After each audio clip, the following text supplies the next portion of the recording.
ये छोटा सा प्यारा सा न्यूमेरिकल है जिसमें हमें विलायक की मात्रा दे रखी है, विलय के मोलों की संख्या दे रखी है और हमें विलयन की मोललता को कैलकुलेट करना है, विलयन की मोललता को बताना है। चलिए फिर कॉपी और पेन निकाल लीजिए, आइए सोल्व करते हैं। तो प्यारे बच्चों, आपको किस तरह से इसका आंसर देना है उसे समझिए, किस तरह से अपनी कॉपी में लिखना है उसे समझिए। आप लिखोगे विलायक की मात्रा या विलायक का भार या विलायक का द्रव्यमान, कुछ भी लिख सकते हो, चाहे सिंबल का भी यूज कर सकते हो, प्रतीक का भी यूज कर सकते हो। हम इसे W1 से लिखेंगे। कितना दे रखा है हमको? 100 ग्राम। सही, 100 ग्राम दे रखा है। विलय के मोल या विलय के मोलों की संख्या N2 कितनी दे रखी है हमें? 1/10। सही है, दे रखी ना 1/10 मोल। हमें करना क्या है? हमें विलयन की मोललता को, मोलैलिटी को बताना है। सही है, मोललता को हम प्रदर्शित करते हैं स्मॉल w, वो स्मॉल m से करते हैं। अब प्यारे बच्चों, मोललता, मोलैलिटी को हमें यहां पर क्या करना है? कैलकुलेट करना है। तो मोललता का, मोलैलिटी का फॉर्मूला आपको पता होना चाहिए। तो न्यूमेरिकल के लिए दो बातें तो हैं, आपको कैलकुलेशन आनी चाहिए और फॉर्मूला पता होना चाहिए।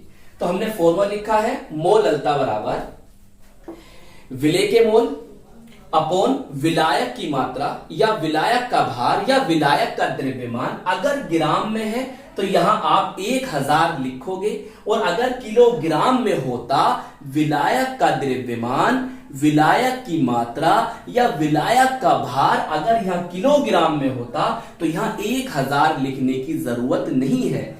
ग्राम में है तो आप यहां लिख दोगे 1000। बताओ, इतनी बात समझ में आ गई? कंफ्यूज मत हो, मैं जो बता रहा हूं बिल्कुल आपको सही बता रहा हूं। चलिए अब आप जरा वैल्यूज को रखिए। भाई इसका मान 1/10 है। अच्छा सवाल है, अच्छा सवाल है। 1/10, इसका मान 100 है। सही है, 100, और साथ में आपको ये तो चले गई। अब आप क्या लिखोगे? नीचे आ जाएगा ये 1/10 नीचे आ जाएगा, तो कितना बन जाएंगे? कैलकुलेशन तो बहुत आसान लिखी भाई इसकी। तो कितना आ गया? 1। सही है, कितना आ गया? 1। तो मोललता, मोलैलिटी बराबर 1। और भैया मात्रा क्या होगा? देखो, मोल पर किलोग्राम, मोल पर किलोग्राम, वो 1000 से गुणा हो किलोग्राम बन गया ना।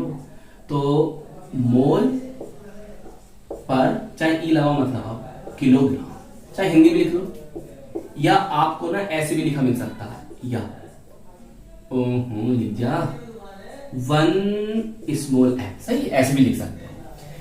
और यहां पर ना आप लिख दिया करो, जैसे आपने न्यूमेरिकल सोल्व कर लिया तो यहां पर लिख दो, अतः विलयन की मोललता, अतः विलयन की मोललता 1 मोल पर किलोग्राम है। सही है, मोललता का मात्रक मोल पर किलोग्राम होता है, ये बात आप याद रखना। अच्छा एक बात बताओ, क्या मोललता ताप पर, टेम्परेचर पर निर्भर करती है? मुझे बताना।